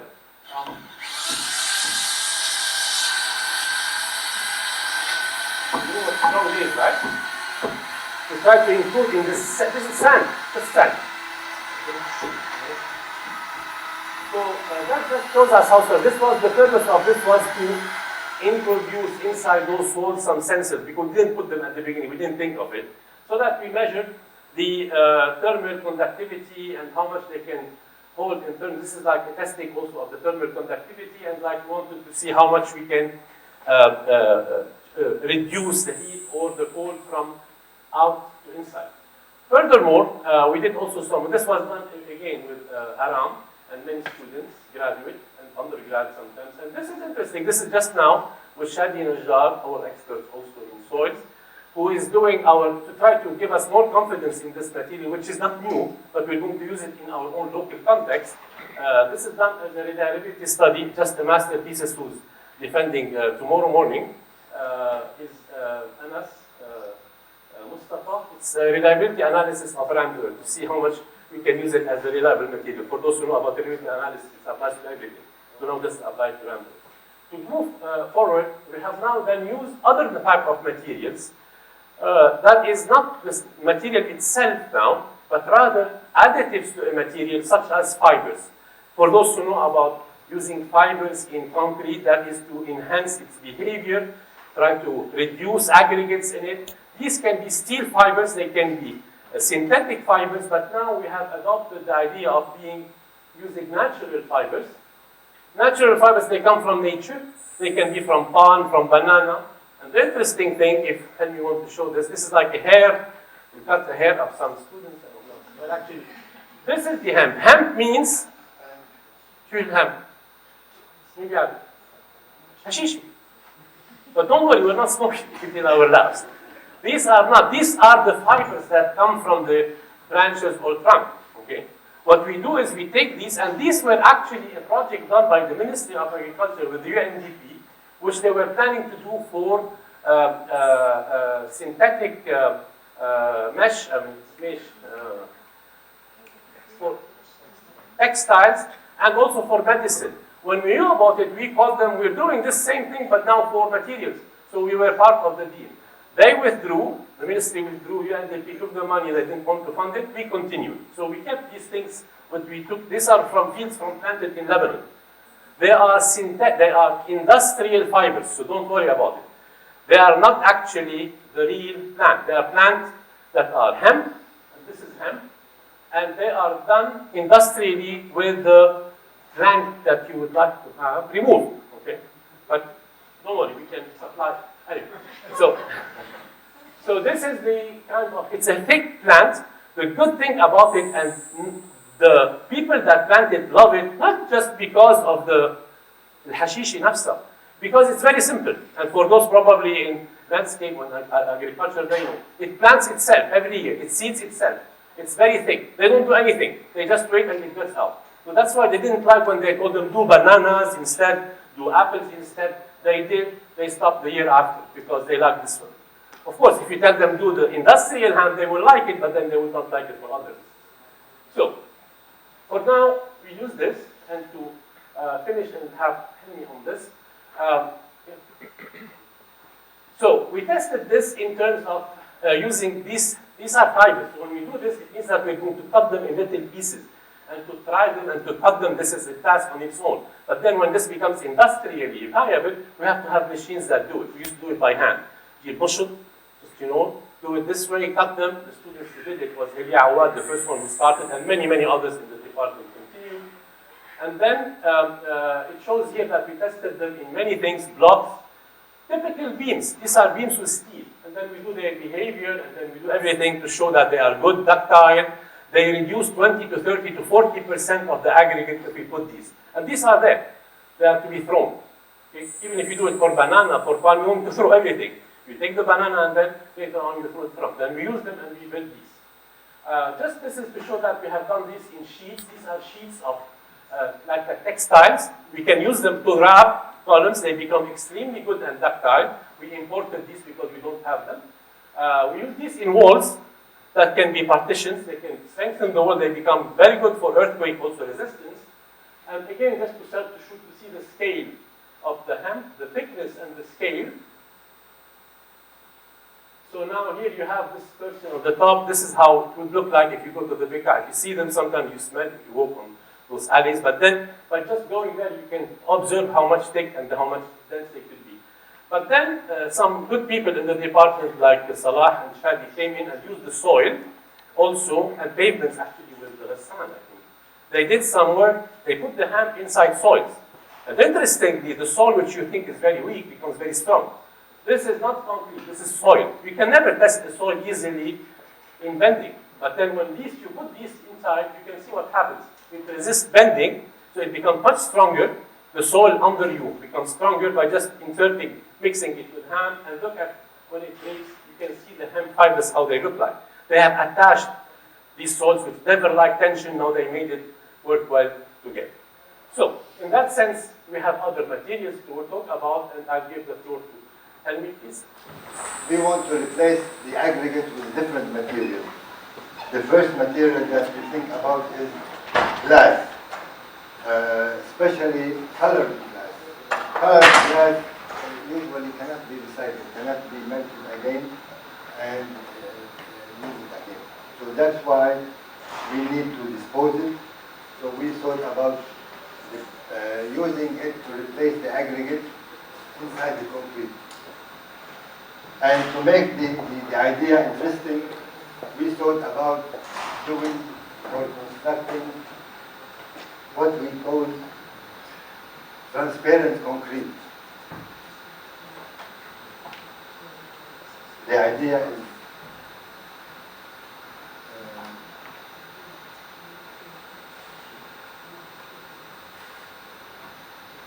it's difficult to construct transparent concrete. This is purely glass and cement, white cement. And using this, first we have so many advantages. First, we reduce disposing the glass. Second, we save on natural material, the aggregate. Third, reduce the energy cost because it can transmit sunlight during the day.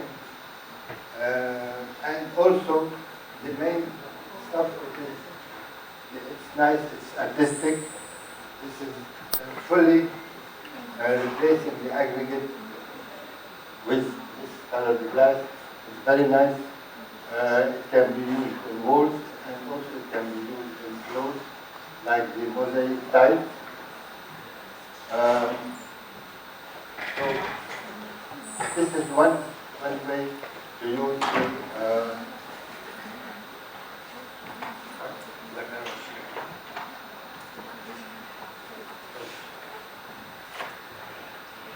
one way to use, or one material that we use instead of aggregate. The second material is plastic. Plastic, first we started, there's so many plastic. First we started with the bottles. We shred the bottles and we place it in concrete in order to make this hollow block concrete using this shredded plastic.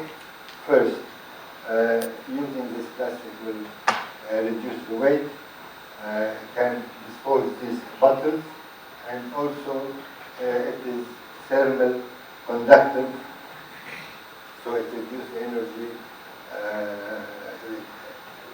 efficient. It removes the aggregates, right? You reduce aggregate usage. A certain constant. But in glass, we replace the aggregate totally. This is partially replacing the aggregate.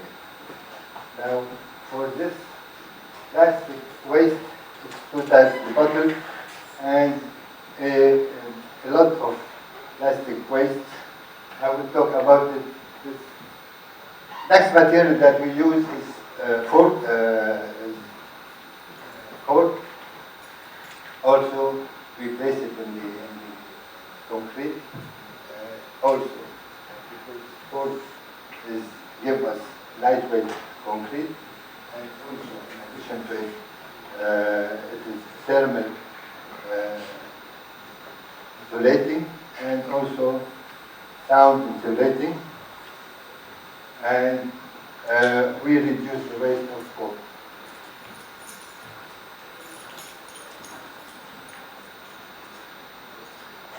Later, we thought about if we mix many recycled material or many waste inside the concrete. The idea here comes after the post-Beirut explosion, and there is a lot of waste comes out from the explosion, like wood, glass, brick, and many.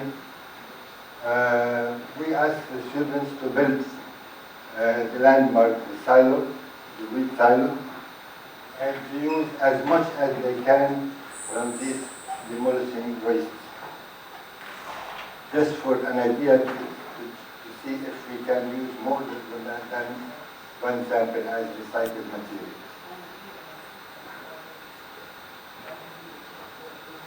Then, we always look for something interesting for the students.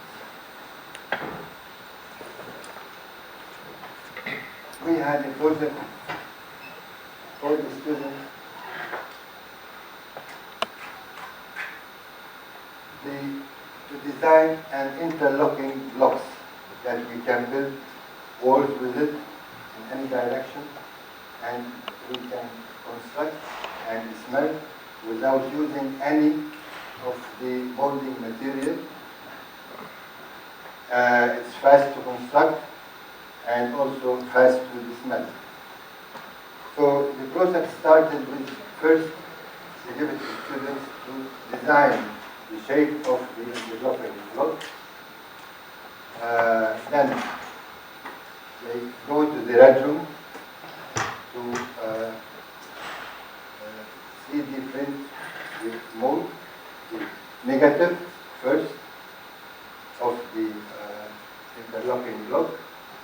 The next step, so they learn how to use the 3D printing material, and also now in the 3D printing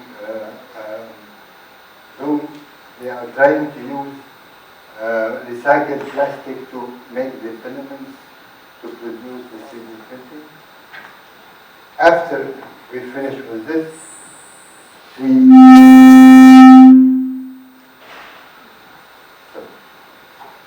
we cast this silicon on top of this mold to make the molds that we pour concrete in it. These silicon molds are easy to unmold, so just pour the concrete and take it easily without any fast and proper.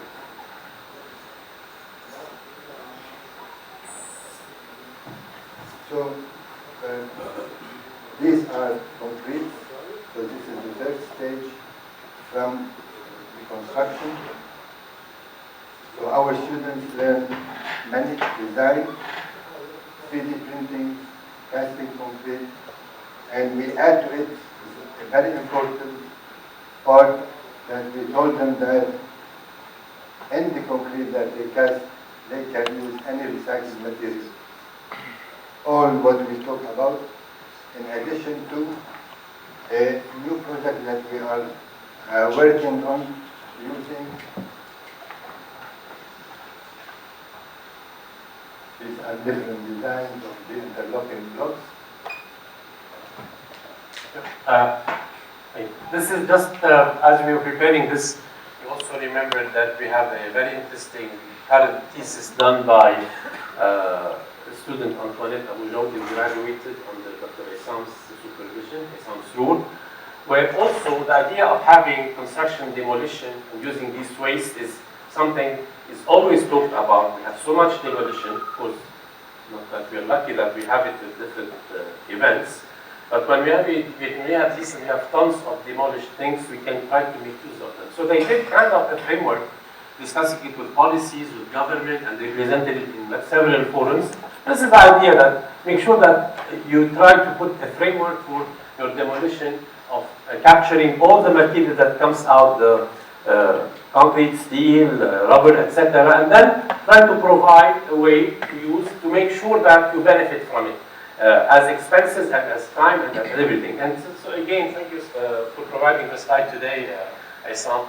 We try to put it because it's also part of this whole effort of recycling and using material so that we become, let's say, better citizens in terms of saving our natural resources.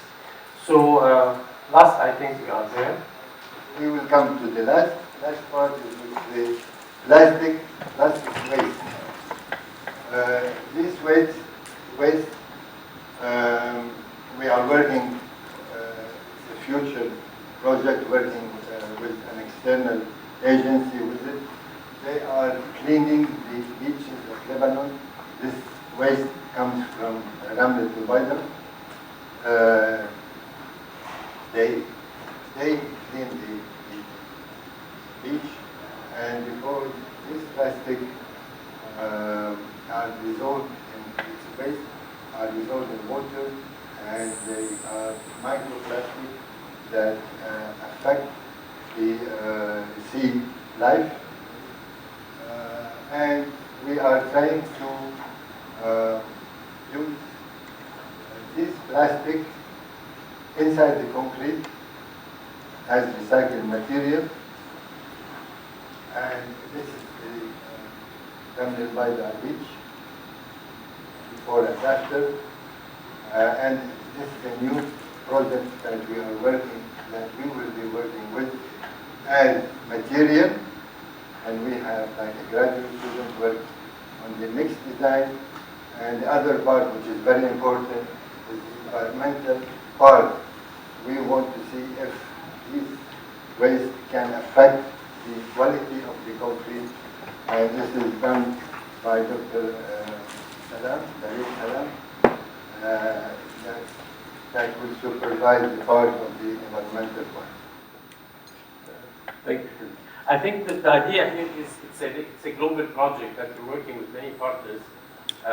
It's not like it is mixed.